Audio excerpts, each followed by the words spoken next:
نزہۃ المجالس کتاب کا نام ہے، اس میں لکھا ہے ایک بزرگ بسم اللہ الرحمن الرحیم کی فضیلت بیان کر رہے تھے اور سامعین میں مسلمان بھی تھے یہودی بھی تھے۔ ایک یہودن لڑکی بسم اللہ الرحمن الرحیم کی فضیلت کو سنا تو فوری طور پر کہہ دیا اشہد ان لا الہ الا اللہ واشہد ان محمدً عبدہ ورسولہ، میں گواہی دیتی ہوں کہ اللہ کے سوا کوئی عبادت کے لائق نہیں، اور گواہی دیتی ہوں کہ محمد صلی اللہ علیہ وسلم اللہ کے بندے اور رسول ہیں۔ مسلمان ہو گئی۔ کیا سن کر؟ بسم اللہ کی فضیلت کو سن کر، بسم اللہ الرحمن الرحیم کی برکتوں کو سن کر۔ یہ یہودن تھی، اسلام میں داخل ہو گئی۔ اس کی ماں یہودا، اس کے باپ یہودی، یہ یہودیوں کی اولاد تھی، لیکن اسلام میں جب داخل ہو گئی تو اس کے ماں باپ اس کے دشمن ہو گئے کہ یہ دین پرانے دین کو چھوڑی اور نیا دین یعنی اسلام میں داخل ہو گئی۔ اب یہ دونوں ماں باپ مخالف ہو گئے، لیکن وہ اسلام پر ثابت قدم تھی، مضبوط تھی، اور ہر کام بسم اللہ الرحمن الرحیم سے شروع کرتی۔ بیٹھتی تو بسم اللہ الرحمن الرحیم، کھڑی ہوتی تو بسم اللہ الرحمن الرحیم، دسترخوان بچھاتی تو بسم اللہ الرحمن الرحیم، کھانا کھاتی بسم اللہ الرحمن الرحیم، پانی پیتی بسم اللہ الرحمن الرحیم۔ ہر کام سے پہلے اللہ کا نام، ہر کام سے پہلے اللہ کا نام۔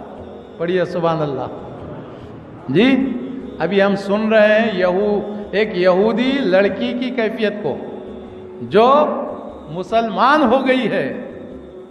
اب اس کے ماں باپ طرح طرح سے سمجھائے کہ تو یہودن تھی اور یہودن ہی رہے، لیکن وہ باز نہیں آئی ہے، اسلام پر قائم رہی۔ دونوں ماں باپ، وقت کا جو بادشاہ تھا نا اس کا وزیر تھا اس کا باپ، یہ لڑکی کا باپ یہودی مسلمان لڑکی ہوئی اور اس کے ماں باپ یہودی ہیں اور اس کا باپ وقت کے بادشاہ کا وزیر ہے۔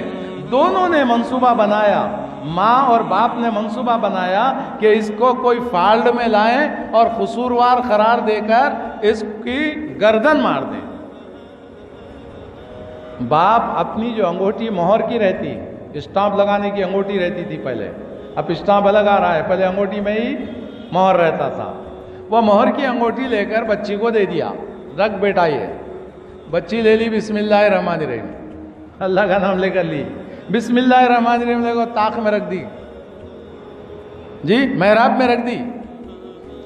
اب رات کو جب بچی سو گئی تو اس کا باپ جو یہودی تھا، وقت کا بادشاہ کا وزیر تھا، وہ انگوٹھی کو لیا اور پانی میں پھینک دیا، سمندر میں پانی میں پھینک دیا صاحب۔ اب صبح میں اٹھے گا، اس سے انگوٹھی پوچھے گا، اب جو نہیں دیں گی تو قصوروار ٹھہرا کرے گا اور اس کو قتل کروا دے گا۔ قتل کا منصوبہ بنا کر انگوٹھی کو سمندر میں پھینک دیا۔ صبح ہوئی، رات میں پھینکا، مچھیرا جال ڈالا، مچھلیاں بہت ساری شکار ہوئی، ایک عجیب و غریب مچھلی آئی تو وہ مچھلی لے جا کر وزیر کو دیا کہ آپ کو میں تحفے میں دیتا ہوں۔ وزیر نے اپنی بیٹی کو بلایا، کہا بیٹی یہ مچھلی کو پکاؤ، تو بیٹی نے لیا بسم اللہ الرحمن الرحیم کہہ کر۔ بیٹی نے جسم کو، مچھلی کے پیٹ کو چاک کیا بسم اللہ الرحمن الرحیم کہہ کر۔ جب پیٹ کو چاک کیا تو وہ مچھلی کے پیٹ سے وہ انگوٹھی اس کو مل گئی۔ پڑھیے سبحان اللہ، مچھلی کے پیٹ سے انگوٹھی مل گئی۔ انگوٹھی لی، بسم اللہ الرحمن الرحیم کہہ کر اپنے جیب میں ڈال لی۔ مچھلی کا سالن بن گیا، کھانا بن گیا، دسترخوان بچھایا گیا اور دستر پر ناشتہ ہو گیا۔ اب یہ وزیر دفتر کا ٹائم ہو گیا، اب دفتر کو جانے کے لیے اپنی بیٹی سے کہا لاؤ بیٹا میری انگوٹھی لاؤ۔ تو وہ وزیر تو یہ سمجھ رہا تھا کہ انگوٹھی میں نے پانی میں پھینک دیا، اب تو یہ لائے گی نہیں، اب یہ قصور اس کا ہوگا اور اس کو قتل کرا دیں گے۔ قتل کا منصوبہ بنایا گیا۔ اب جھٹکے سے بچی اٹھی اور بسم اللہ الرحمن الرحیم کہتے ہوئے جہاں پر رکھا تھا وہاں سے انگوٹھی کو لے لیا اور باپ کی خدمت میں پیش کیا، لیو بابا جان بسم اللہ الرحمن الرحیم۔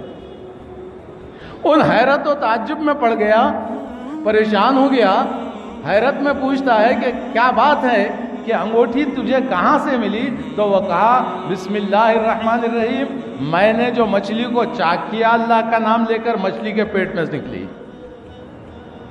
جو منصوبہ قتل کا بنایا تھا وہ منصوبے میں وہ ناکام ہو گیا، اور بسم اللہ الرحمن الرحیم کی فضیلت کو جو وہ دیکھا، فضیلت کو جو دیکھا کہ یہ بسم اللہ کی برکت سے یہ گئی ہوئی انگوٹھی سمندر سے پھر میرے ہاتھ کو مل گئی ہے، کہنے لگا اشہد ان لا الہ الا اللہ و اشہد ان محمدًا عبدہ و رسولہ.